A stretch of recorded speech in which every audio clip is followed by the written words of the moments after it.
Why does the black man serve the white man? Why does everything the black man do benefit the white man? Why does the black man say freedom is doing what I want to do? And why is it that everything he wants to do enriches the European?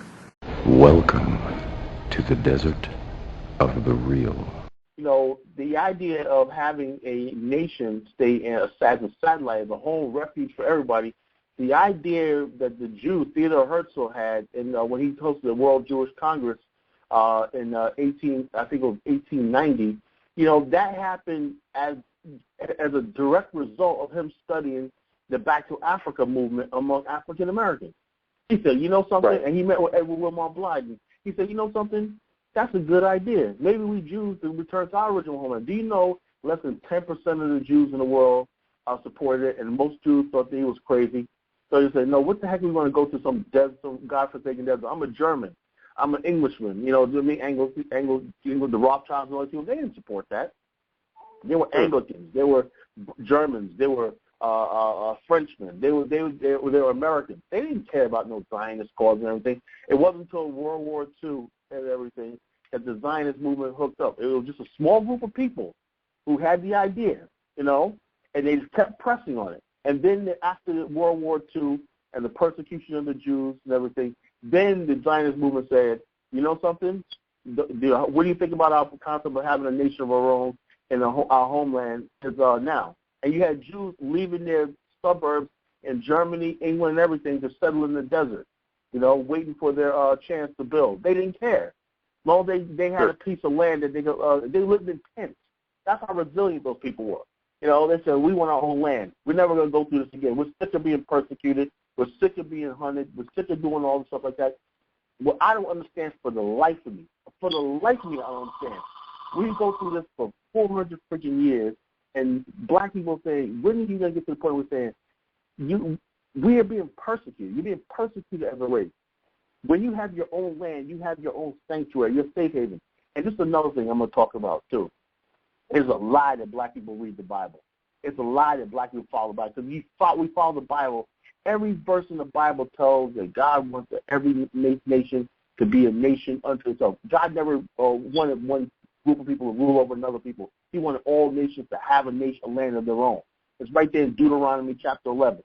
You know, right. So this idea that we're following the Bible and everything like that is a freaking lie. The black preachers and pimps have pimped the Bible and switched it around and whatnot and turned it into, I don't know what they turned it into. But you said the key, though, brother. You said the key. The key is they're not following the Bible. Black people are following the preacher. Mm-hmm. They're following the preacher. You know, you follow the Bible, we wouldn't be in this country right now. Because right now the white man is God. You know, you're worshiping the white man. That's what America's about.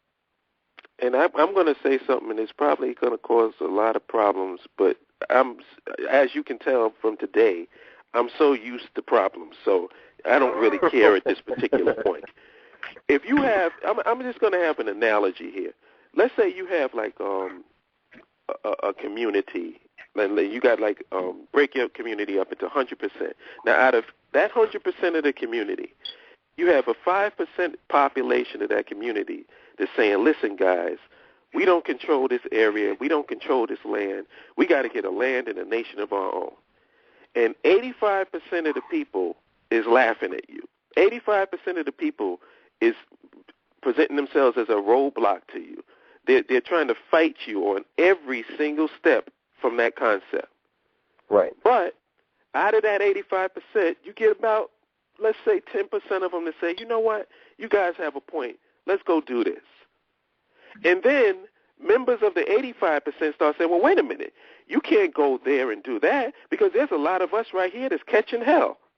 Right. Right. Oh, I'm glad you broke it down like that. You're being what nice. The hell you're being are you going to stop? Are you going to stop your progress and doing what you're doing as hate people that was giving you hell to begin with the entire concept? Oh, the Noah's Ark conundrum. Noah's Ark. You know, people laughed at him, thought he was a fool. They thought he was a fool. Noah, this and that. When the storm came, let me in. You know, you guys are letting us drown out here.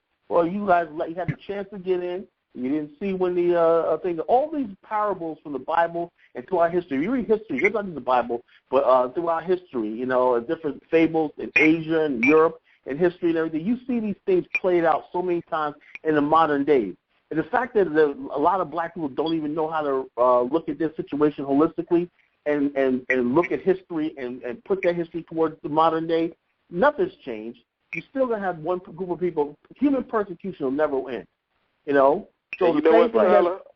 Let me just say this, because I got to make this final point on that analogy. The reason why you have these 80 people of the 85% going, well, what about us? We catching hell. You got to make sure you do something. You know what that is? They accuse us of what we're doing because we don't want progress. We don't want to get things done. When it's projection, it's psychological projection. You don't want to get shit done. You want to stay stuck in the same situation. You do not want us to move forward. And so what you do is you present yet another roadblock to keep us from doing what is logical and rational that we should be doing at this point. And I'm not having it. Because if you don't want a nation, if you don't see black folks as a global people and a united people, I don't give a damn what happens to you. And I'm being real. I don't care. That's the way I feel about it. We cannot waste our time trying to convert people who ain't down with the concept. Yeah, I'm over trying to convince people that basically half the foolishness that goes on in Black America is because we have a lot of foolish people running Black America. As simple as that. If people don't want nationhood, if people don't think that we need to have a land of our own, it's something that we can control, then you know what they need to do? You deal with Barack Obama and you try to fight politically within this country and see if you get what you want.